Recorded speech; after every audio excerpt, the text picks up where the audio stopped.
We wanted to start out today's episode by sending our heartfelt condolences to the many friends and family of the late, great George Perez. A legend to both Marvel and DC, contributing to the Avengers, the Fantastic Four, Superman, Wonder Woman, and the new Teen Titans. His career spanned the lives of many comic readers, and we can never thank him enough for what he gave to this community that we love so much.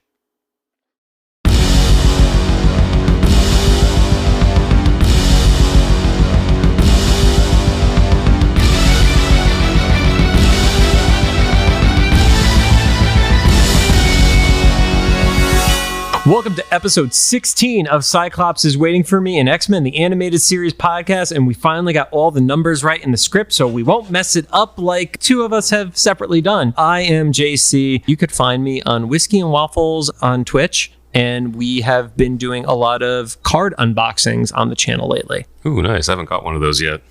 And I'm Rod, and you can find me on YouTube. Just youtube.com/RodKim. Cyclops is Waiting for Me is our weekly podcast series where we're going back and watching every single episode of the original 1992 X-Men the Animated Series in their original intended script order, building up to the release of X-Men 97 coming to Disney Plus in 2023.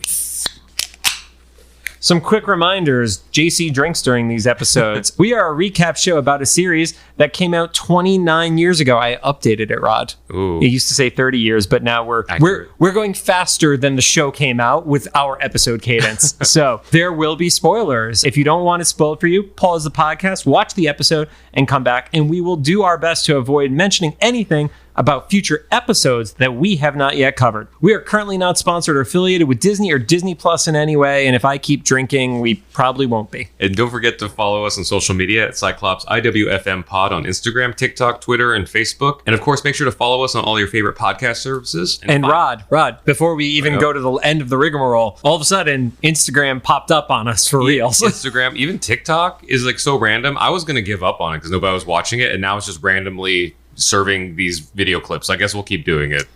Now you don't have a choice. Yeah. Yep. You're stuck. So you can follow us on Instagram and TikTok and find our little preview of what we're talking about, but not really right before you listen to the episode. And finally, we record these episodes in batches right now. So if we're reacting to any news about the upcoming series, we might be a few weeks behind. Or the fact that we're talking about our Instagram and TikTok popping literally 4 weeks after the episode goes live is when this one goes live. So yeah, that's a whole thing. And did you see the news about the voice actor for Rogue? No, please share. I just saw, I forget her name, so bad research, but I saw an announcement that she returned to the show. Ooh, so, very nice. I have to be honest though, I just kind of assumed that all the living voice actors were back, but it was cool to see the official announcement. And now, on to the show. Today, we're going to be talking about Season 2, Episode 6, titled X-Ternally Yours, and it aired on December 4th of 1993. Currently sits at a 7.0. Oh, why are you laughing at that? That tracks. Currently sits at a 7.0 star rating on IMDb. Rod, do you want to make any comments before we go, or do we hop right in? We can hop in. I have more questions now as an adult than I did as a kid. I think I too quickly accepted this episode as a kid. So, before we started recording, I mentioned to Rod, I don't remember watching this episode prior. And I have the DVD set, so I don't know if maybe it was because I was probably watching them a decade ago at 3 a.m. and I just have no memory of it. But I definitely don't remember watching this episode as a kid on TV. I remember the X-Ternal. I don't think I remember that's what she was called, but I just remember her design. It was kind of cool. Yeah. But there's questions there. First off, is she X-Ternal like the title spells it with the X-Ternal? Because the sub-captions had just regular X-Ternal, which is like, is she a hard drive? Like, what is this? So that was actually one of the comments that I was going to make as well. Okay. Was in the title, it's spelled X-Ternal, Ternal. Fucking Amazon. But in the closed captioning for the show, it's EX. So I don't know. Okay, yeah. So she's not from the comics or anything? We'll get into that one later. Oh, gotcha. Yep. Okay, cool. All right, so hopping into the episode itself, begins with Cyclops, and he is by a broken X-Jet when a gray tentacle grabs his leg. He's also there with Rogue and Jean. He kind of saves the day. Rod, what were you thinking as the episode started off? I've been desensitized now that whenever something seems out of the blue, it's like, oh, they're in the danger room. Which you were right, because things start to fade and Cyclops does what Cyclops does best, where he starts yelling at somebody. And he basically said to Gambit, like, to make it tougher on him. And what was the phrase that Gambit said? Oh, you don't like when Gambit goes easy on you? Yeah, it was like it was Gambit being creepy. And, yeah. And Cyclops is pissed because our enemies aren't going to take it easy on us, and just he needs something to be mad at. Yeah, I was gonna say it's a fair statement, but like a weird thing to be upset about. So Cyclops has him turn the danger room back on, and as that happens, we get a phone call, and specifically they say Remy, which stands out, of course, to Gambit.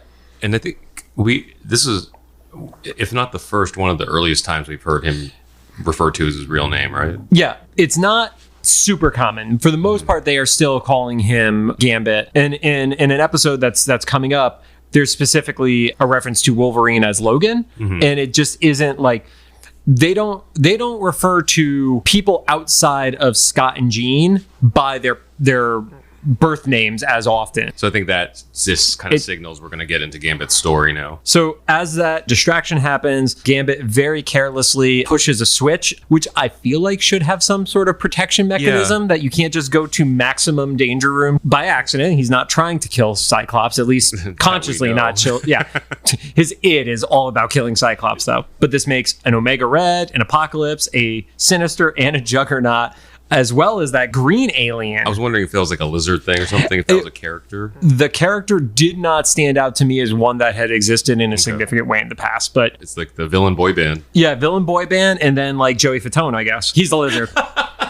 Joey, if you're listening and you'd like to be on the podcast, hit us up. Defend yourself. Instagram DMs are open. So, a guy on the phone by the name of Pierre, which I just have to interject. This was the first episode of the show that, because of the heavy accents, I had to watch with captions on for the entire episode.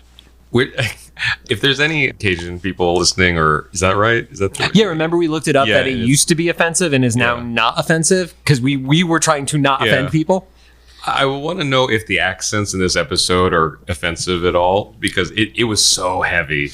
I mean, just remember, talking about voice actors, they're Canadian voice actors, so they are probably not authentic Cajun.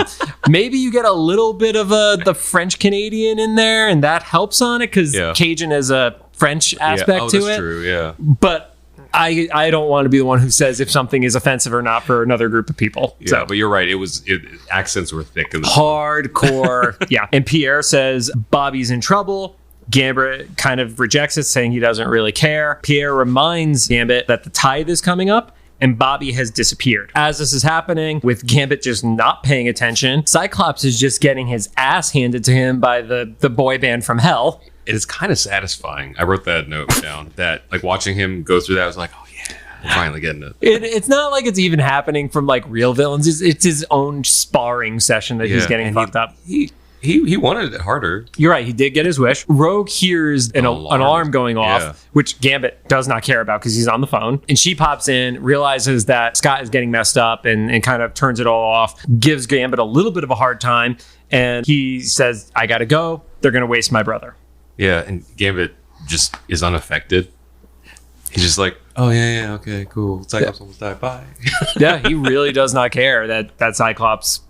Yeah. This brings us to a flashback where we have somebody running through a swampy area, and then it cuts to two groups that are by stumps in the bayou swamp, whatever we want to call it. And there's a group of people that are in black outfits that have a little bit of a night feel to it. Like, I would actually compare them to the 1990s version of like the Knights of Ren from the Star Wars Rey trilogy, essentially. And they're like faces are covered. Faces are covered. It's armor, but it isn't a traditional, like it doesn't look like a standard knight. It is a very stylized version. And I say the 90s version because there's neon interjected into it. What was your first impression of those people? Like, did you have any idea who they were? Only because you talked about them in an earlier episode, that there'd be like a guild of assassins. So I assumed that this is kind of what we're getting into. And if I remembered right, the Belladonna was what we saw in a flashback in a previous episode or on screen or something. In Gambit's memory, when we were worried that Jubilee was going to see things that she shouldn't have in his head. Do we want to see Gambit's memories? So this group that Rod correctly assessed as the Assassins Guild put this box that's golden on the stump, and you realize that this character from the other side is a member of the Thieves Guild by the name of Bernard. He's rushing. He's not making it in time.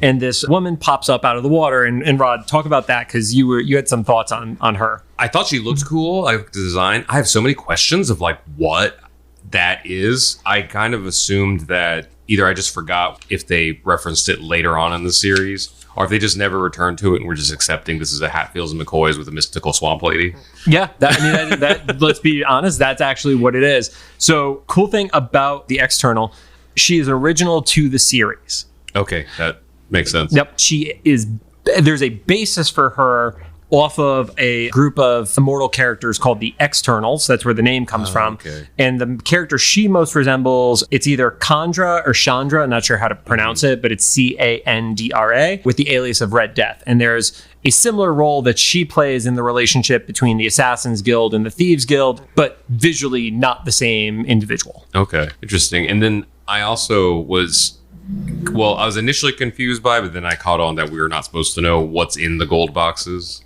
for the tithes. I think it's just literal gold. I think. Yeah. I mean, I could be totally wrong. Yeah. But I don't think there is anything more malicious. It's just you pay your respects by the thing most valuable to you. And for people who are killing for money and robbing people, gold's the most valuable thing. That was what I always assumed for it. Yeah. Because they are in particular gold boxes. So yeah, I took it as, what is it, Pulp Fiction, where you never find out what's in the suitcase and it just it's entirely possible too. Yeah. And then I had questions of like why thieves versus assassins. Granted, neither is like a totally honorable vocation, but I feel like assassins do more bad than thieves. I would agree, but I don't think the X-Ternal really cares. Right. Because what we do see is as the Assassins Guild has given their tithe, they are given strength and protection from the powers of mortal men. Mm-hmm. So it kind of says that it's not that the X-Ternal is a malicious entity or anything like that. It's more of an apathetic entity that she's so above mortals that she doesn't really care what they do with their power as long as she gets her shit kind of scenario. It's her gold for whatever purpose. It's like Dr. Manhattan. He's like separate from humanity. Okay. I was like, Dr. Manhattan does not care about gold. But sorry, the step before the gold, yes, I agree. Yeah, yep. He's just apathetic and he's like, all right, I'm just doing my function and fun. And then the member of the Thieves Guild, Bernard, shows up just missing the time that the tithe was due, which I'm sorry, if I was that dude, they have 10 years in between these things. Yeah. I would have been there a day early and sleeping on that stump. And you'll see this throughout the episode. They don't hurry at all. Like they cut it really close for everything. And also, 10 years is a long period of time to be exact on the minute. Because it wasn't even a minute. It was like the moment that she was counting. Yeah, there was like, they had a 30-second leeway there. Yeah. But the X-Ternal pretty much just freaks out, vaporizes / teleports Bernard. We don't know if he's actually dead, but the phrasing, you failed. If you fail a second time, you're going to join your conspirator in oblivion. So that could be interpreted two ways. It could be like, this alternate plane of just like limbo or something like that. Or she just vaporized him and he's dead. Yeah, one of the two. And then she chooses for the next tithe in 10 years, you get Belladonna from the Assassins Guild. And then Bobby, who is, they say brother. Did you get the impression they are blood, or it's just like we are close? And interesting. Because I don't know enough about Gambit's history as a character to know if Bobby as a character is one in the comics, and two, is he a blood brother, or is it just like we grew up in the streets, so you're my brother? I assumed blood brother. Yeah, it's entirely possible. But as we'll see as this goes on, they don't seem particularly close. Yeah. So I don't know. That's interesting though, because there's a lot of that, especially in this series, because everybody's kind of outcast anyway. So whoever sticks together, they're like family. That's great foreshadowing for 2 episodes from now too. Well, 2 of our episodes, 3 episodes of the show. So we cut back to the mansion. Scott is laying in a bed, all jacked up. Rogue, once again, satisfying. Yeah, Rogue seems more concerned with the fact that she didn't know about Gambit's family than really anything else. Like that was her focus. Like, I didn't know he had a family. Yeah. Cyclops is like, I almost died. Yeah, and then I think Jean mentions Gambit having feelings of dread as he was leaving, which Jean is quickly learning more of Xavier's quote-unquote morals. She's just like randomly scanning people without them knowing. The argument could be made, because they have done this in the comics, where sometimes the feelings of a person are so strong that even if she's not trying to read somebody's mind, it just exudes out of them, and she can't not notice it because it's so strong. And I also get that was a really crazy, situation that happened. So it, quote unquote, I don't know if there was the right word. It may have kind of justified it to her that what's going on in his head? Why do you almost kill my husband or not husband? Are they married? We haven't decided. They're not married again. Going by cartoon logic of the preacher being the issue. No, by our understanding as guys in our 30s of what it takes for somebody to be married is you go to the courthouse prior to the wedding in the modern day. Yes. So let's go with yes now. Sure. And then Wolverine arrives, believe he made some smart ass comment, and then he offers to track Gambit. Mm-hmm. So of course we cut to Gambit, who arrives in the swamps, and he joins up with Pierre. And Pierre reveals that the assassins have Bobby and they have the Tithe, and they are willing to trade both for Gambit. And again, for a kid's show, they drop a lot of words super casually. Like they literally describe it as there have been 300 years of killing. Yeah. So that means that probably in the last decade, with the Assassins Guild getting the power boost and the Thieves Guild not, there were probably a lot more dead thieves than there were dead assassins, at least in the last decade, too. And also, they're assassins. Yeah, they are. By default, they are more likely to kill something from a skill set and a persona perspective. Yeah. The X-Men, follow. They make their way there. Wolverine has my favorite line of the night. And I think it might just be when Wolverine or one of the characters says something that the grammar is so awful. That's what makes me laugh. Mm-hmm. You love Storm being weird, and I love somebody who can't talk like an adult. And it's Wolverine saying, Cajun don't trust nobody. So we get to this manor, plantation, whatever you want to call it, with Gambit, and basically he has arrived at the Assassins' headquarters. Let's go with headquarters. There's a dungeon in that mansion somewhere. Yeah, and you have a confrontation between Bobby and Gambit together, and that's where Gambit specifically reveals that Bobby made him a thief, and it was a specific choice of words. So that's a good point. So that goes to your point of maybe they weren't blood related; they were just close. And the reason they're not close anymore is because Bobby got Gambit wrapped up in all this mess. Right. That's a good point. That all said, part of the reason why Gambit is such a good fighter is probably from his time in the Thieves Guild. Oh, yeah. So running away from those assassins. At that time, Belladonna arrives, and essentially the trade happens where Gambit says, give him the Tithe and let him go. You could have me. We get a little bit of background that they were going to be married. And it was very much the medieval reason for getting married, where you have two houses coming together to try to end the war rather than doing it out of love. Except Belladonna definitely has the hots for Gambit. It's that armor. It's the permanent body armor. Well, he didn't have in the flashback, so she loved him before the armor. So that's romantic. God damn it. But Gambit being Gambit, he blames it on being a scared kid. But he decided to run off before they could actually get hitched. Right? That's a good reason, because she also reveals that she's still been wearing the engagement ring for 10 years. Mm-hmm. So I don't want to call anybody by any offensive terms or anything like that. But she's nuts. That's a little much. Yeah. Moving on or whatever. I don't know. I mean, I guess if he never said they broke up, then in her mind, I'm not going to try to logic that shit out. But as a part of the trade and basically being like, you're here with me, she puts the ring on Gambit, and I would not trust that at all after going to Genosha and stuff. Well, I mean, it looks like a regular ring. It doesn't. Yeah. It's not yellow with beeping red lights and shit like the Genosha collars, but it has the same powers as the Genosha collars, which shut down Gambit's powers, so he can't blow shit up. Did you love how quickly Bobby was like, "See ya"? He just skedaddled. He is a thief through and through, man. He's like, "Okay, thanks, bye." Yeah, cool. Thanks for coming. We're out. So we get Rogue, Wolverine, and Jean, who show up at the headquarters to the thieves, which Wolverine talks shit about the quality of the house. Mm-hmm. And then he uses what Rod and I think is probably an offensive phrase, which is he calls them mushmouth, right. Which is just I'm presuming that's just being offensive to how they talk with the heavy accent. But yeah, or at the very least, the way he said it was like a slur. yeah, it's intended to be offensive. Yeah. This leads to a pretty one-sided fight, as one would expect. Again, this isn't Wolverine fighting the Guild of Assassins. It's fighting the non-powered Thieves Guild. I liked. There was a moment with Jean though, right before that, where she's like, "I sense people," and like not. She didn't even finish that breath, and the trap door just like fell out beneath them.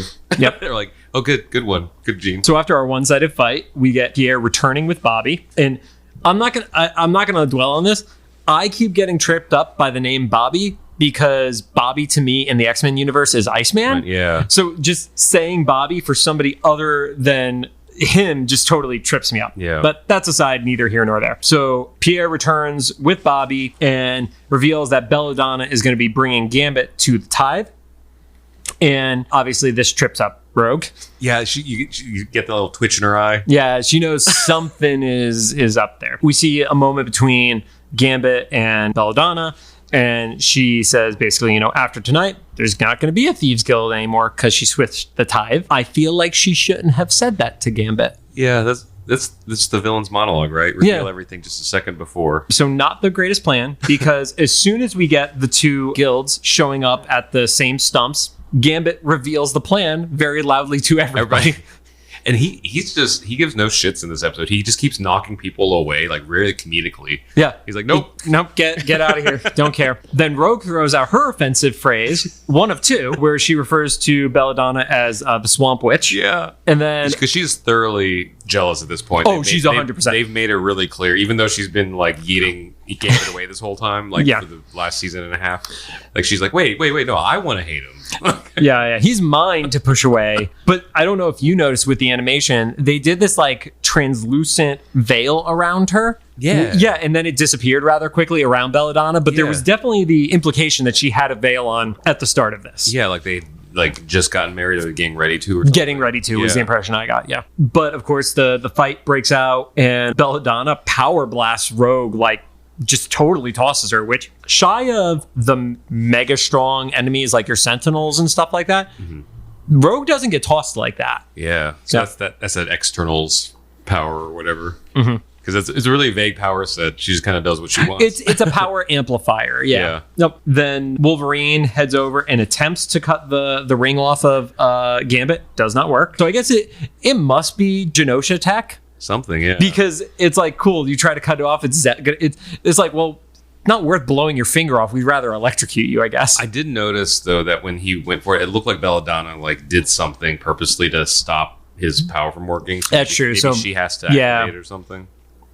I love the idea of combining X-Ternal's magic alongside Genosha tech. It's definitely not what happened. Yeah. But yeah. So... the two sides are ready to go at it, and Jean tries to disarm them, and it just completely fails. Yeah. And you get the Thieves Guild and the Assassins Guild just everybody fucking each other up. At that point, the X-Ternal returns, sees that the Tithe is there for the Assassins, and is going to increase the powers of them again. Rogue throws out her second offensive phrase, this one still directed at Belladonna, referring to her as a mop squeezer. It's like, geez. I might start using that one. That's hilarious. That's I feel like you need to look that one up before you start using it. It's one of those things where we're saying it because we're quoting something. Yeah, I would look it up before you use it in an everyday conversation. Rod. That's true. I think just the syllables, the sound of it, to me just sounds hilarious. But Rogue tries to reason with the X-Ternal, and then she gets yeeted away too. Yeah, she shuts her down too. As much as Rogue is trying to do everything right here, Rogue is just getting tossed in this episode. Jean uses her telepathy though, and through that reveals the plan to the X-Ternal, who completely trips out, loses her mind, and basically is like, you ruined the sanctity of what this was. Whereas I kind of get it, because the stuff that happened with, Bernard 10 years ago, there's nothing that shows that the assassins were the reason for why he messed up and was late or anything like that. But it's like, oh, you were trying to trick me, and that's where you fucked up. Yeah. I wonder if this is a whole case of those guilds. They're not doing like good things. So maybe it's like a peace offering or something. Like you can continue to exist in this thing, if you do this tradition or whatever. I mean, it's bribe me. It's paying off the really powerful like swamp cop. Okay, swamp cop might be my swamp cop is solid. Yeah. Swamp cop might be my new favorite like replacement curse word or something to call somebody. And she turns to the thieves and basically says, "Your enemy is now mine," and asks them what their judgment is. And of course, Bobby is just like, kill her. Yeah. Fucking kill her. I mean, fair though. Because she was trying to do the same thing. Yeah, I mean, she was literally trying to get him killed because the tide was switched. But Gambit kind of jumps in and stops it. He does a full like quarterback. He's like, just like, just knock people out. Just keep knocking them out. And essentially, Gambit just wants the assassins to be mere mortal men and just not have any power anymore. And then we get the kind of quick wrap up at the swamp where Gambit turns to Belladonna. He's like, "I'm never coming back. I'm going back with the X-Men." Mm-hmm. And we see back at the mansion, Cyclops is still judging people. Yeah. He's sick. He's got nothing else to do. Yeah, he's hurt and he's not feeling great. And he is, insinuating Gambit has to trust us. Mm-hmm. And he's saying it to Jean, and Jean's like, I think Jean is holding back the amount of time she wants to yell at him personally. So she's just doing it with her mind. Yeah. That's why he's angry all the time. She says it directly to him and we don't hear it. Yeah. And he thinks he's going crazy because nobody else reacts to it. And then we get our jump over to the Savage Land. Yeah. Magneto and Xavier meet Goro for Mortal Kombat. So it starts out with them in this village, which is like destroyed and a little messed up. And I literally wrote it down, Goro. Oh, really? Because if you guys don't know, Rod loves Mortal Kombat. So I knew there was going to be no way that we would be able to see a muscle-bound person with 4 arms, and Rod was not going to like inherently compare him to Goro. So but he states his name pretty quickly. He does, and it's barbarous. You get a little bit of a fight scene. Professor X like clotheslines him, and Barbarous grabs Magneto, puts him in this like literally Goro-style bear hug. What else do you do with 4 arms? Yeah, I mean, if you could squeeze the life out of somebody with 2 arms, you should do it with 4 arms. He reveals they have a new master now, and we still haven't gotten indication as to who that new master is or anything like that yet. And Xavier decides to save the day by throwing a rock at a beehive, which happens to be right above them. And unfortunately for Barbarous, the bees are smart enough to know which person to attack, meaning they go after Barbarous, and as Magneto runs away, they don't follow him. I was going to say mutate bees, but that's opposite. No, they're not mutate bees. The concept of them being in Savage Land was a really cool cliffhanger, but it's funny to me that the cliffhanger, quote unquote, was the beehive falling and then credits. Yeah, it was beehive falls, run off credit. Like there wasn't a moment after that. It was literally just like, we got to keep running. Yeah. So that was an interesting episode because we got to see some of Gambit's backstory, but I feel like we also somehow skimmed over a lot. This whole engagement thing. Who the hell is Belladonna besides what we know about her being part of the Guild of Assassins and stuff? So one of the things that Eric Lewald talks about in his book, which is called Previously on X-Men, The Making of an Animated Series, about this episode, was Gambit was one of the people that Marvel had pushed for to be in the show. So even though you had more established characters, think Colossus was more established, Iceman, Bobby was more established. I mean, literally from the original 5. And he was in the Spider-Man cartoons. Or is that no, that was before. That was before. That was early. That was Spider-Man and the Amazing Friends. Yeah. Yep. So he was very popular. But they pushed for Gambit, and the interesting thing at the time was he was a loner with very little known about his background at that point. Like, it's kind of similar to Cable in the first season where, aspects of Cable's character had not been fully dove into in the same way somebody like Scott or Magneto or even Wolverine, who has a whole set of background issues to talk about and then probably another show. There wasn't a lot that had been fully established off of him, which made him like this really like cool loner with a very difficult background to go off of. I remember Gambit being a lot of my brother and a lot of my friends' favorite. I know I mentioned Morph being a favorite. Yep. Morph was a favorite in the sense of the mystery of it, because we really didn't know what he did besides shapeshift because we didn't get a whole lot of him. But I remember like in the video game and stuff, like everybody always picked Gambit to play and stuff. He was just like, he was the cool guy. Which game were you playing that Gambit was your go-to? It was the Sega game. Oh, the first Sega game. Yep. The one where if you use their mutant powers, it drained their health. Yeah. Well, was it their health? Or it was, no. It was a mutant gauge. Yeah. But it was still annoying. It was very annoying because Wolverine using his claws, which one is not his mutant power. Yeah. He also didn't heal. So I have no idea what what their concept of it was. I never got past the second level in that game. I got past more levels mostly because there was a code that you could do in that danger room area. Mm-hmm. And then there was those panels that you could select levels or teeth and stuff, which is almost impossible to do on emulators now. So but I remember in that game, the Sentinel level is my favorite. Well, if you could find a Sega Genesis, I do have it upstairs in the... I have the game too. Yeah. I don't care enough to find a Sega Genesis to play a game that I don't enjoy. I have a Retron to play my Sega games in, and that doesn't do the inputs correctly to do the thing, as far as I know, at least. But once again, I don't care enough to work for it. Yep, that's fair. Rod, any closing thoughts for this episode? I mean, I think that this... When we talk about, like, at the beginning, like, this episode is a 7 out of 10.